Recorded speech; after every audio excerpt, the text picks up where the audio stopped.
Hey everyone, MLive's Brendan Quinn here in Indianapolis with MLive columnist Dave Mayo following Michigan's 73-69 win over Louisville. Great college basketball game, first of all. Yep. Quite the chess match between two coaches who kind of know what they're doing a little bit.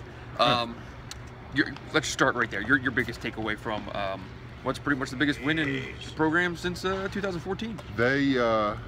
I love what you said about the coaching matchup. I mean, it was Beeline said after the game, every 4 minutes they were going into training. Every media timeout, they were tweaking things. They were adjusting to how Louisville was playing the ball screens.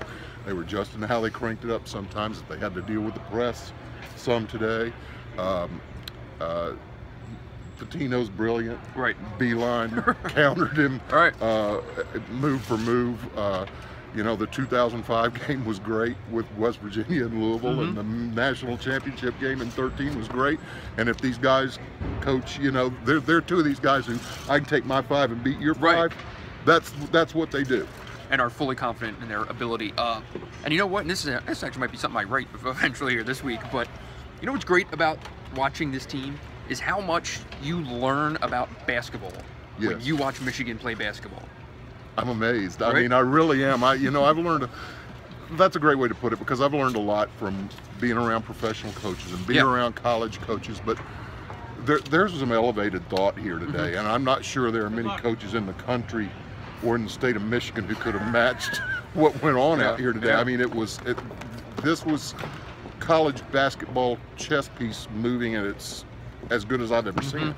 And of those pieces, for the last 9 games, through all of this crazy run that Michigan's had, and pretty incredibly, Mo Wagner and DJ Wilson did not score in double digits in any of those games along the way. It's kind of been that weird thing of like, what would happen if that happened, you know? And today, in the day they had to have it, they get with all that length, points with all that length that Louisville has, Wilson and Wagner. 43 points from a stretch 4 and a stretch 5. Who weren't taking 3-point shots. Right. A stretch 4 and a stretch 5 who were attacking the basket, in particular Wagner. I mean, you look at his shot chart, he took 1 3. It's all layup, tip in, free throw, layup, tip in, free throw. He turned into a more standard center, even though it wasn't all strict post-up moves. He was having to make double moves and slash, cuts on passes, catch passes, and score at the basket. But he was much more traditional center today than he's ever been. He ends up with a career high. They win a game allowing in the 90s. They win a game allowing in the 60s. There just aren't many people who are going to get through the first week of the NCAA tournament doing that. And really for Wagner, with his skill set, essentially a clear out, let him dribble is the equivalent of a post up for him. Because that's how he gets to the rim. He needs that space. He needs he has an advantage if he can get you on your heels and move you a little bit. It's amazing how he gets people on skates with his size. I mean, it's crazy.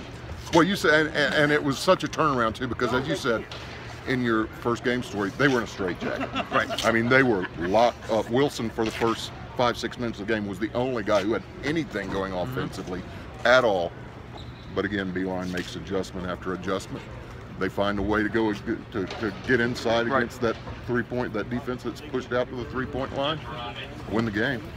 I mean, do you buy into this thing? Oh, I mean, what is the? Who beats them right now? I mean, I totally agree with you. They're perfectly capable of winning 4 more games and winning the national championship. There's absolutely no question whatsoever in my mind about that. It's going to take a hell of an effort by someone somewhere along the way, be it Kansas City or in Phoenix, to take this team out. Yeah. I mean, the guy who's been the guy did nothing. Very little. Well, he was 1 of 11 at one point. Missed his first however many shots it was. I know he was 0 for 6 at one point. So, you know, Walton he gave you nothing. NAAR gave him not a great deal today. They didn't get a lot. Mark Dunhow comes in and gives them 2 dynamite minutes in the first half. Absolutely. Kind of thing that can win a game is your 8th guy in an 8-man rotation that's really a 7-man rotation comes in and helps you out. And there was a stretch there early in the second half. This thing could have gone the other way, right? Oh, yeah. Could have gone the other way big time. First of all, you get huge baskets from Zach Irvin, creating for himself off the bounce when they weren't getting anything out of ball screen sets, and that stuff wasn't working.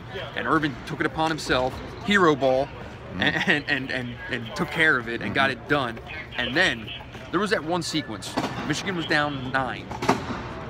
Guy from Louisville, I think Adele, loops out that 3-pointer. Yeah. Would have made it a 12-point game. Yeah. It comes down. Abdur Rahman gets the rebound. He starts the break. Would have been a turnover. His pass to Walton, because Walton gets tangled up with the ref. Ball would have gone out of bounds, but there's a whistle, the foul on Abdur Rahman, the guy who was on Abdur Rahman. Right. They turned that into a, because they always capitalize on that moment, on those little moments that the game can hinge. Through the last, whatever it's been now, this postseason, 6 games, they always capitalize at that time. They had a little chance to give up the ghost today, too. Yeah. I mean, especially going into the half, because that 8-0 run felt like about a 14-0 run, the way points were at a premium.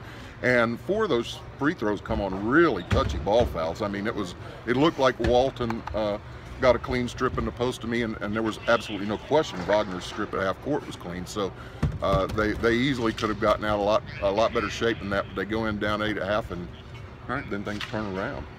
Yeah, and they find a way. And, I would have given you a plug nickel halftime for the chances. I thought they were going to come out, and that was going to be it. Right. For the first time, I thought they were done. I just wrote about what happened at halftime, and talking to guys, they just said positive. No one was pointing fingers. They walked in, and it was, what do we have to do to fix this stuff? There was it didn't linger. And I found it really interesting. You know, Louisville came back on the court with like 8 minutes to go at halftime. Like they did. Michigan came out with about 2 minutes to go with an entirely new game plan. You're right. And then ran it to perfection. And it's a 20-minute half, too. Right. I mean, so you have to take that into account. There are much longer halves in the NCAA. Yep. Michigan did a lot of prep in that Interesting. 20 minutes. So the show will go on. The story, what is a pretty ridiculous story at this point, continues to go on. You got a trip to Kansas City? Kansas City, yeah. Let's go eat some ribs. We're going to do it. All right, so we will be back later this week to preview Michigan. Do they have an opponent yet? Rhode Island, Oregon, winner tonight. That's tonight. Okay. So we'll be back later in the week to preview that. But until then, as always, thanks for watching.